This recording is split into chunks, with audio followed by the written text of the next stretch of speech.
Hello దోస్తులు, chicken నార్మల్గా తిని కూరల్లో బిర్యానీలోనే తిని బోర్ కొడుతుందా?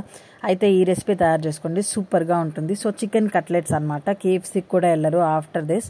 సో ఇది ట్రై చేయండి ఈ రెసిపీ అనేది. ఫస్ట్ చికెన్ మ్యారినేట్ చేసి పెట్టుకోవాలి. ఎలా మ్యారినేట్ చేసుకోవాలి అంటే చికెన్ మసాలా, కారం, ఉప్పు, పసుపు, ఆయిల్, కొంచెం పెరుగు ఇవన్నీ వేసి కలిపి పెట్టుకునేసి మ్యారినేట్ చేసుకొని దాని తర్వాత సిమ్లో పెట్టి ఉడకనిచ్చాలి. చికెన్ ఉడికిన తర్వాత అది ఒక వైట్ కలర్ కానీ అంటే కొంచెం బాగా ఉడికినట్టు మీకు తెలుస్తుంది కదా, పచ్చి పచ్చిగా లేకుండా ఉడికేసిన తర్వాత ఆ మెత్త పీసెస్ అన్నీ తీసుకొని బాగా మొత్తం ఇట్లా పొడి పొడిగా క్రాష్ చేసుకోవాలన్నమాట. స్మాష్ అని అనుకోవచ్చు. ఇప్పుడు చికెన్ కీమా ఉంటుంది కదా, అది ఎలా అయితే ఉంటుందో అలాగా చికెన్ని మంచిగా చిన్నగా చేసేసుకొని దాంట్లో ఆనియన్స్ వేసుకోండి. టమోటా నచ్చితే టమోటా వేసుకోండి. నాకైతే ఆనియన్స్ సింపుల్గా ఉంటుంది, హెవీ లోడెడ్ కాకుండా మళ్ళీ మీకు ఎక్స్ట్రా వర్క్ లాగా కాకుండా ఇది సరిపోతుంది.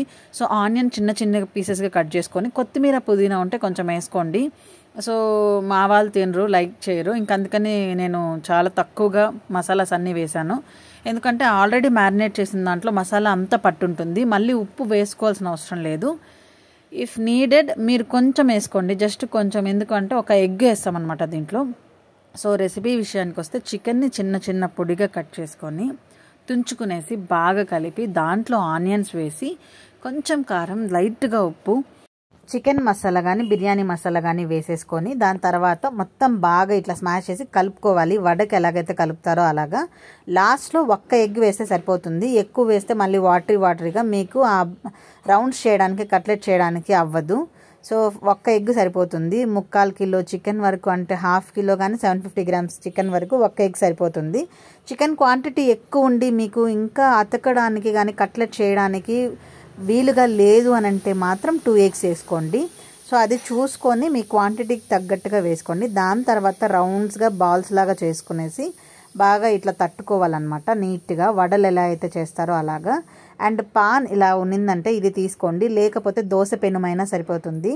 అది కానీ నాన్ స్టిక్ అయితే మీరు ఆయిల్ కూడా వేయనవసరం లేదు. నేను ఈ నాన్ స్టిక్ పాన్ వల్ల నేను ఆయిల్ 1 స్పూన్ కూడా వేయలేదు, ఒక డ్రాప్ కూడా వేయలేదు. ఇలా బాగా నీట్గా కలుపుకొని ఇలా రౌండ్స్గా చేసుకొని కట్లెట్స్ లాగా ఉన్నిచ్చి బాగా కాలిన తర్వాత ఇంకో వైపు తిప్పించుకొని ఇలా మంచిగా చేసుకున్నాను. మైనైజ్ కానీ ఉన్నిందంటే మైనైజ్ కూడా వేసుకొని మంచిగా సైడ్గా తీసుకొని పెట్టుకొని అద్దుకొని తినచ్చు ప్రశాంతంగా. లేదు సాస్ ఉన్నా సాస్ ప్రిఫర్ చేయండి, లేదు ఏమీ లేకపోయినా దీంట్లో ఉండే మసాలాస్కే మనం ప్రశాంతంగా తినేయచ్చు.